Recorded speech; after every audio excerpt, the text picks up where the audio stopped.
This is the untold story of the Mongol army that devastated the Russian Empire. I'm going to tell you a story that you may never have heard before, but before that, please help our channel grow by subscribing, liking, and sharing our channel, East Creative. We would be very grateful. All right, here we go. I'm going to start my story in the tumultuous 13th century. During the tumultuous first half of the 13th century, Russia faced a period of great concern. The internal conflicts and power struggles among the princes not only weakened their realms, but also strained the ties between them. Meanwhile, in the vast Mongol Empire established by the legendary Jenghis Khan to the east of Russian territories, a decision was made to march westward. Leading this ambitious campaign was Evpaty Khan, the grandson of Jenghis Khan known as Batu in Russia. In 1236, the Mongols laid waste to Volga, Bulgaria, and set their sights on launching an invasion of northeast Russia, with the Ryazan kingdom situated on the frontier. In the autumn of 1237, Batu's formidable army, numbering up to 150,000 soldiers, descended upon the Ryazan kingdom. The Khan's envoy approached Prince Yuri of Ryazan, demanding tribute. Если никто из нас не выживет, то заберите их всех. Defiantly replied the prince.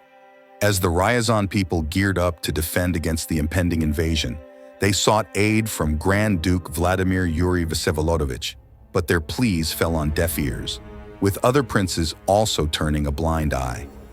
Each ruler was solely focused on their interests and the prosperity of their realm, neglecting the collective fate of all Russian lands.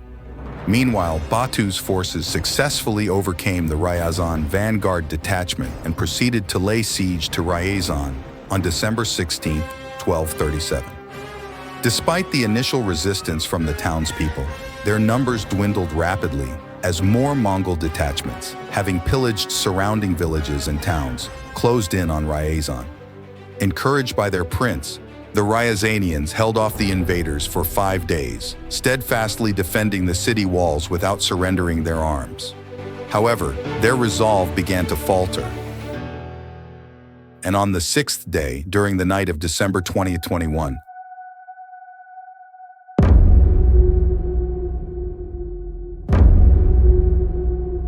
the Mongols breached the walls using battering rams under the glow of torchlight. The Batu's warriors penetrated Ryazan, unleashing a brutal massacre. Prince Yuri and nearly all of Ryazan's inhabitants perished. Some women, children, and the princess sought refuge in a cathedral, only to meet a tragic end as the building was set ablaze. The remaining valuables succumbed to the flames in the aftermath of the looting.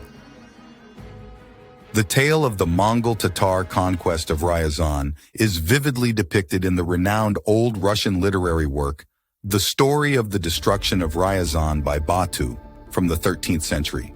This narrative also recounts the valorous actions of Evpaty Kolovrat, a nobleman from Ryazan. While in Chernihiv, news of the Tatar onslaught reached him, prompting him to assemble a force of 1,700 men and engage in battle against Batu's formidable army, despite being outnumbered.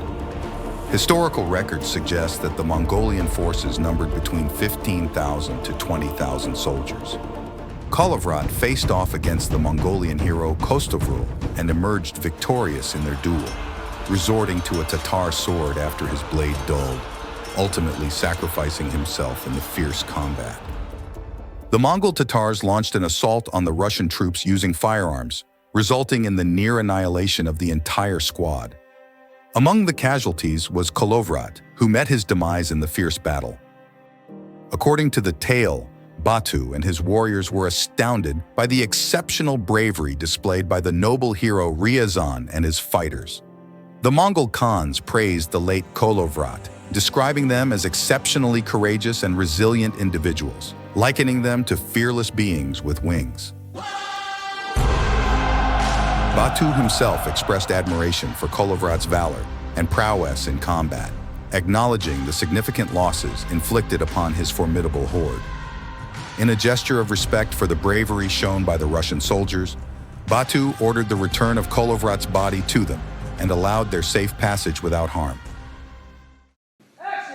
Following the defeat of Ryazan, Batu led his forces towards the kingdom of Vladimir, leaving a trail of destruction and devastation as Kolomna, Moscow, Tver, and Vladimir succumbed to the Mongol onslaught.